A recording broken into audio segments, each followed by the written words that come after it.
नमस्कार आणि स्वागत आहे. आज आपण महाराष्ट्राच्या नकाशाची एक वेगळीच सफर करणार आहोत. नमस्कार.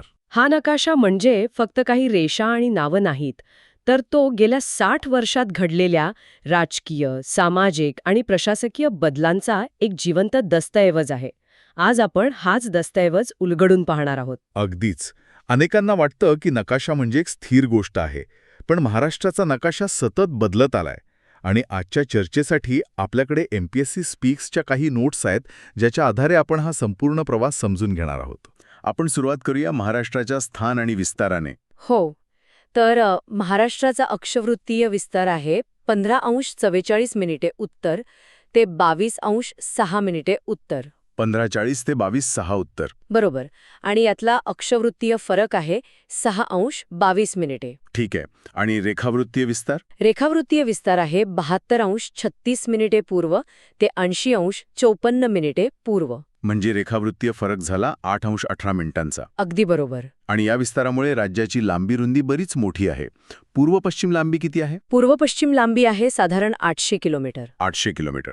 आणि उत्तर-दक्षिण? उत्तर-दक्षिण लांबी आहे 720 किलोमीटर. आता आपण क्षेत्रफळावर येऊया. एकूण क्षेत्रफळ किती आहे? आपलं एकूण क्षेत्रफळ आहे 3,07,713 चौरस किलोमीटर. 3,07,713. हो. हेक्टरमध्ये सांगायचं तर 307.70 लाख हेक्टर. आणि एकरमध्ये? एकरमध्ये हा आकडा 760.05 लाख एकर इतका होतो. तर भारताच्या एकूण क्षेत्रफळाशी याची टक्केवारी किती आहे? भारताच्या एकूण क्षेत्रफळाच्या 9.36%.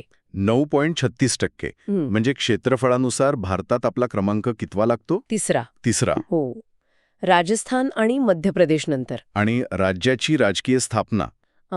द्विभाषिक मुंबई राज्याची स्थापना 1 नोव्हेंबर 1956 रोजी झाली होती. हो.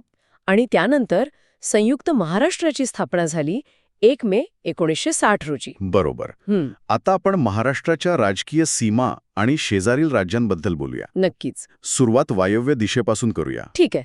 तर वायव्य दिशेला आहे गुजरात राज्य. गुजरातला आपले किती जिल्हे लागून आहेत? 4 जिल्ह्यांची सीमा लागते. कोणते? पालघर, नाशिक, धुळे आणि नंदुरबार. ठीक आहे. आता उत्तरेकडे वळूया. उत्तरेला आहे मध्य प्रदेश राज्य. आणि इथे सर्वात जास्त म्हणजे 8 जिल्ह्यांची सीमा आहे. 8 जिल्हे? हो. नंदुरबार, धुळे, जळगाव, बुलढाणा, अमरावती, नागपूर, भंडारा आणि गोंदिया. ही बरीच मोठी यादी आहे. आता पूर्वेकडे? पूर्वेला आहे छत्तीसगड राज्य. तिथे किती जिल्हे आहेत? फक्त 2 जिल्हे, गोंदिया आणि गडचिरोली. आणि आग्नेय दिशेला? आग्नेय दिशेला तेलंगणा राज्य आहे, ज्याला आपले 4 जिल्हे लागून आहेत. ते कोणते? गडचिरोली, चंद्रपूर, यवतमाळ आणि नांदेड. आता दक्षिण दिशेकडे? दक्षिण दिशेला आहे कर्नाटक.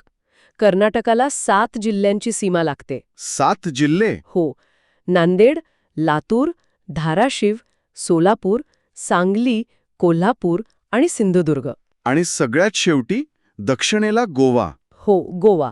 गोव्याला फक्त एका जिल्ह्याची सीमा लागते, तो म्हणजे सिंधुदुर्ग. यावरून एक गोष्ट लक्षात येते की काही जिल्हे असे आहेत ज्यांची सीमा 2 राज्यांना लागून आहे. बरोबर आहे. असे 6 जिल्हे आहेत. सुरुवात नंदुरबारपासून करूया. नंदुरबारची सीमा गुजरात आणि मध्य प्रदेश या दोन्ही राज्यांना लागते. आणि धुळे? धुळ्याची सीमा सुद्धा गुजरात आणि मध्य प्रदेश या दोन्ही राज्यांना लागते. पूर्वेकडे? पूर्वेकडे गोंदिया, त्याची सीमा मध्य प्रदेश आणि छत्तीसगडला लागून आहे. आणि गडचिरोली? गडचिरोलीची सीमा छत्तीसगड आणि तेलंगणा या 2 राज्यांना स्पर्श करते. दक्षिणेकडे नांदेड आहे. हो. नांदेडची सीमा तेलंगणा आणि कर्नाटक या दोन्ही राज्यांवर आहे. आणि शेवटचा? सिंधुदुर्ग. सिंधुदुर्ग जिल्हा गोवा आणि कर्नाटक या दोन्ही राज्यांना जोडतो. उत्तम. आता आपण राज्याच्या आत प्रशासकीय विभागांवर येऊया. हो.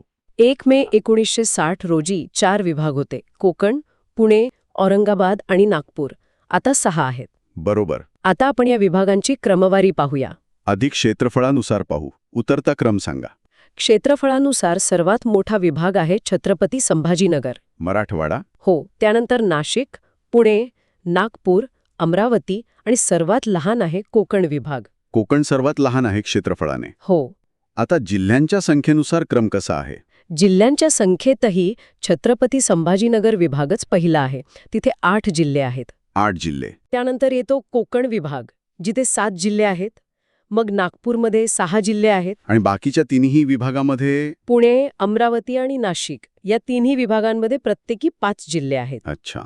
आता तालुक्यांच्या संख्येनुसार क्रम पाहूया. इथेही छत्रपती संभाजीनगर विभागच पहिल्या क्रमांकावर आहे. एकूण 76 तालुके. 76? हो. त्यानंतर नागपूर विभागात 64 तालुके आहेत. मग पुणे विभागात 58, अमरावती विभागात 56, नाशिक विभागात 54 आणि सर्वात कमी तालुके कोकण विभागात आहेत. किती? 50 तालुके. चला, आता प्रत्येक विभागाची थोडी सविस्तर माहिती घेऊ. सुरुवात सर्वात मोठ्या विभागापासून, छत्रपती संभाजीनगर. छत्रपती संभाजीनगर विभाग याचं क्षेत्रफळ आहे 64,813 चौरस किलोमीटर आणि जिल्हे आहेत 8. यातला सर्वात मोठा जिल्हा कोणता? सर्वात मोठा जिल्हा आहे बीड आणि सर्वात लहान आहे हिंगोली. आणि या विभागाचे अत्यंत टोकाचे तालुके कोणते आहेत? उत्तरेकडील टोक आहे सोयगाव तालुका, दक्षिणेकडील आहे उमरगा, पूर्वेकडील किणवट आणि पश्चिमेकडील वैजापूर. ठीक आहे. पुढचा विभाग नाशिक. नाशिक विभाग क्षेत्रफळ आहे 57,493 चौरस किलोमीटर आणि यात 5 जिल्हे आहेत. यातला सर्वात मोठा आणि लहान जिल्हा? सर्वात मोठा जिल्हा आहे अहमदनगर आणि सर्वात लहान आहे नंदुरबार. आणि टोकाचे तालुके? उत्तरेकडील आहे धडगाव, दक्षिणेकडील कर्जत, पूर्वेकडील मुक्ताईनगर आणि पश्चिमेकडील त्र्यंबकेश्वर. आता पुणे विभागाकडे येऊया. पुणे विभाग क्षेत्रफळ आहे 57,275 चौरस किलोमीटर. यातही 5 जिल्हे आहेत. सर्वात मोठा आणि लहान जिल्हा कोणता आहे? सर्वात मोठा जिल्हा आणि सर्वात लहान कोल्हापूर. आणि टोकाचे तालुके? उत्तरेकडील जुन्नर, दक्षिणेकडील चंदगड, पूर्वेकडील अक्कलकोट आणि पश्चिमेकडील वडगाव मावळ. पुढे नागपूर विभाग. नागपूर विभाग क्षेत्रफळ आहे 51,377 चौरस किलोमीटर आणि जिल्हे आहेत 6. इथला सर्वात मोठा जिल्हा गडचिरोली आहे, बरोबर? हो, गडचिरोली सर्वात मोठा आहे आणि सर्वात लहान भंडारा. आणि टोकाचे तालुके? उत्तरेकडील रामटेक, दक्षिणेकडील सिरोंचा, पूर्वेकडील भामरागड आणि पश्चिमेकडील आष्टी. ठीक आहे. आता अमरावती विभाग. अमरावती विभाग क्षेत्रफळ आहे 40,027 चौरस किलोमीटर आणि जिल्हे आहेत 5. सर्वात मोठा आणि लहान जिल्हा? सर्वात मोठा जिल्हा आहे यवतमाळ आणि सर्वात लहान आहे वाशिम. आणि या विभागाची टोकं? उत्तरेकडील टोक आहे चिखलदरा, दक्षिणेकडील उमरखेड, पूर्वेकडील वणी आणि पश्चिमेकडील टोक म्हणजे बुलढाणा जिल्हा स्वतः. आणि शेवटचा कोकण विभाग. कोकण विभाग क्षेत्रफळाने सर्वात लहान 30,728 चौरस किलोमीटर, पण जिल्हे 7 आहेत. यातला सर्वात मोठा जिल्हा रत्नागिरी आहे आणि सर्वात लहान जिल्हा आहे मुंबई शहर. आणि टोकाचे तालुके कोणते? उत्तरेकडील टोक आहे तलासरी आणि दक्षिणेकडील टोक आहे दोडामार्ग. उत्तम. आता आपण जिल्हा आणि तालुका निर्मितीच्या आकडेवारीकडे वळूया. हो, तर 1960 मध्ये 26 जिल्हे होते, आता 36 आहेत. आणि तालुके? 1960 मध्ये 239 तालुके होते, आता 358 आहेत. आता आपण नवीन जिल्हा निर्मितीची प्रक्रिया पाहू. नक्की. सुरुवात करूया 1 मे 1981 पासून. 1 मे 1981 नवीन जिल्हा सिंधुदुर्ग, मूळ जिल्हा रत्नागिरी. आणि त्याच दिवशी नवीन जिल्हा जालना, मूळ जिल्हा औरंगाबाद. त्यानंतर 1982 मध्ये 16 ऑगस्ट 1982 नवीन जिल्हा लातूर, मूळ जिल्हा उस्मानाबाद. आणि त्याच महिन्यात 26 ऑगस्ट 1982 नवीन जिल्हा गडचिरोली, मूळ जिल्हा चंद्रपूर. यानंतर बराच मोठा खंड पडला, थेट 1990. हो, 4 ऑक्टोबर 1990 नवीन जिल्हा मुंबई उपनगर, मूळ जिल्हा मुंबई शहर. त्यानंतर 1998 मध्ये 2 जिल्हे निर्माण झाले. बरोबर. 1 जुलै 1998 नवीन जिल्हा नंदुरबार, मूळ जिल्हा धुळे. आणि दुसरा? त्याच दिवशी नवीन जिल्हा वाशिम, मूळ जिल्हा अकोला. मग पुढच्याच वर्षी 1999 मध्ये 1 मे 1999 नवीन जिल्हा गोंदिया, मूळ जिल्हा भंडारा. आणि अजून एक? हो, त्याच दिवशी नवीन जिल्हा हिंगोली, मूळ जिल्हा परभणी. आणि सर्वात नवीन जिल्हा आहे पालघर. अगदी. 1 ऑगस्ट 2014 रोजी नवीन जिल्हा पालघर, मूळ जिल्हा ठाणे. आता काही जिल्ह्यांसंबंधी इतर तथ्य पाहू. उदाहरणार्थ, काही शहरांची किंवा जिल्ह्यांची नावं बदलली आहेत. हो, औरंगाबादचं नाव छत्रपती संभाजीनगर झालं, पण त्याचं जुनं नाव खडकी होतं. अच्छा. उस्मानाबादचं नाव आता धाराशिव झालं आहे. अंबेजोगाईचं जुनं नाव मोमिनाबाद होतं. आणि पैठण? पैठणचं प्राचीन नाव प्रतिष्ठान. चंद्रपूरला पूर्वी चांदा म्हणायचे. आणि रायगड जिल्ह्याचं जुनं नाव कुलाबा होतं, बरोबर? अगदी बरोबर.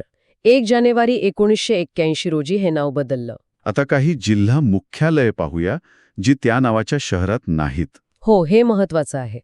सिंधुदुर्ग जिल्ह्याचं मुख्यालय आहे ओरोस बुद्रुक. आणि रायगड जिल्ह्याचं? रायगडचं अलिबागला आहे. मुंबई शहर आणि उपनगर? मुंबई शहराचं मुख्यालय बोरीबंदर म्हणजे CSMT परिसरात आहे.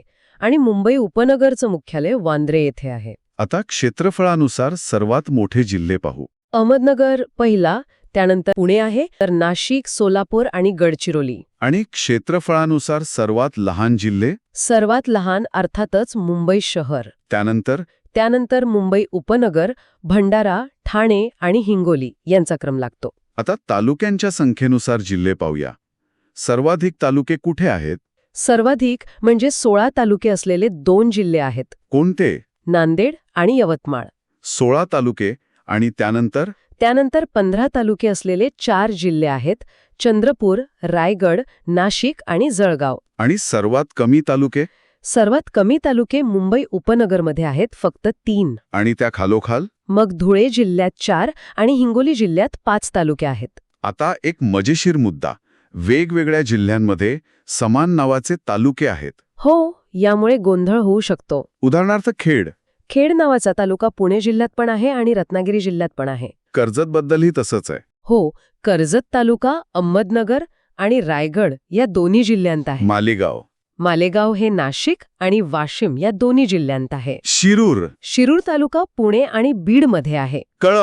कळंब तालुका यवतमाळ आणि उस्मानाबाद म्हणजे आत्ताच्या धाराशिवमध्ये आहे. नांदगाव नावाचा तालुका नाशिक आणि अमरावती या दोन्ही जिल्ह्यांत आहे. सेलू तालुका परभणी आणि वर्धा इथे आहे. आणि शेवटचं कारंजा. हो, कारंजा नावाचा तालुका वर्धा आणि वाशिम या दोन्ही जिल्ह्यांमध्ये आहे.